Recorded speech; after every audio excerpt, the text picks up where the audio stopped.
দুদিনের টানা বৃষ্টি আর রাস্তা জুড়ে খোঁড়াখুড়ি। জলজটে নাকাল নগরীতে কার্যত ভেঙে পড়েছে ঢাকা উত্তর দক্ষিণ দুই সিটির মধ্যকার যোগাযোগ ব্যবস্থা। বৃষ্টি উপেক্ষা করে বাধ্য হয়ে রাস্তায় নামা কর্মজীবী মানুষের ভোগান্তি তো আছেই, বাড়তি চাপে ছিল উচ্চ মাধ্যমিকের পরীক্ষার্থীরাও। সহকর্মীদের তথ্য ও ছবি নিয়ে রাজধানী ঢাকার জল ও ভোগান্তির কথা জানাচ্ছেন আরাফাত সিদ্দিকী।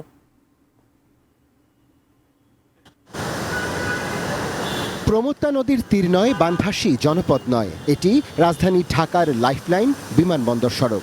ঢাকার উত্তর থেকে দক্ষিণে আসার গুরুত্বপূর্ণ এই সড়কের নৌবাহিনীর সদর দপ্তর থেকে বনানী কবরস্থান সড়ক পর্যন্ত অংশ বৃষ্টির পানিতে তলিয়ে আছে দুদিন ধরে। উপরে উড়াল সড়ক, একপাশে রেল লাইন, আরেক পাশে গুরুত্বপূর্ণ সব স্থাপনা।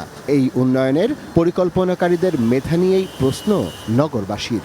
তারা বুঝে না যে একটা বৃষ্টি হলে কি হইতে পারে, এরকম হতে পারে, এরকম হলে এই ধরনের একটা ব্যবস্থা করতে হবে, করা উচিত।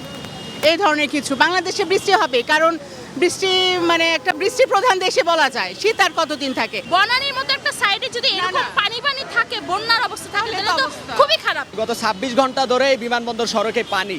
এখন আপনারা তো আসলে নালাগুলো আগে পরিষ্কার করেন নাই, খালগুলো দখলে আছে, বিভিন্ন জায়গায় ভরাট হয়ে আছে, এবং প্লাবন ভূমিগুলোতে আপনারা আবাসন করে ফেলছেন, রাজুক করতেছে, বিভিন্ন আবাসন কোম্পানি করতেছে। ঢাকার উত্তর দক্ষিণের যোগাযোগের আরেক প্রধান সড়ক কুড়িল থেকে রামপুরা, সেখানেও উন্নয়নের ভোগান্তি। পানিতে ডুবেছে বিমানবন্দর থেকে ইসিবি চত্বর কালচি হয়ে মিরপুরগামী সড়কটিও।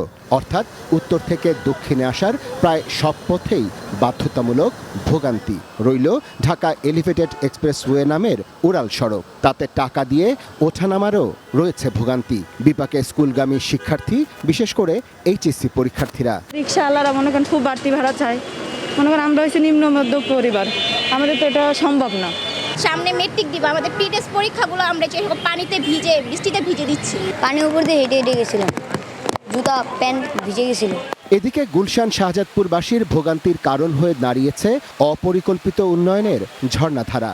দুপাশে বিশাল জলাধারের মধ্য দিয়ে সরু পাইপের নালা রেখে বানানো রাস্তার কারণেই এ অবস্থা। ড্রেনও তো ক্লিয়ার নাই, পানি ঠিক মতো পাস হয় না, যার জন্য এই রাস্তাঘাট ভেঙে যায়। অপরিকল্পিতভাবে কাজ হয়েছে, পানিটা আসতে ওই নিচে আসতে পারতেছে না। এই একটা পাইপে কি এই পানি আসে? ব্রিজ হইলে মনে হয় পানি একবারে গেল গেলে, পাইপ দিয়ে তো পানি দেবো না।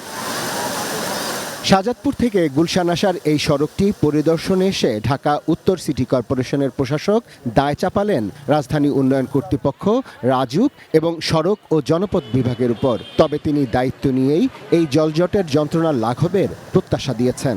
আমরা রোডসেন হাইওয়ে, রাজুক কিংবা পিডব্লিউডি গৃহসংস্থান আমরা এগুলি দেখছি না। আমরা নগরবাসীর সেবার জন্য নগরবাসীরা কিছুটা হলেও দুর্ভোগ যেটা মুক্ত হতে পারে, সেই জন্য আমি নিজে উদ্যোগ নিয়ে সেই কাজ করার চেষ্টা করছি। আগামী দিনের পরিকল্পনা হলো এখন থেকেই আমরা দীর্ঘমেয়াদী পরিকল্পনা করব, যাতে আগামী বছর এভাবেই পানির প্রেশার বেশি থাকলে যাতে রাস্তা ক্ষতিগ্রস্ত না হয়। Arafat Siddiqui, ATN news, Dhaka.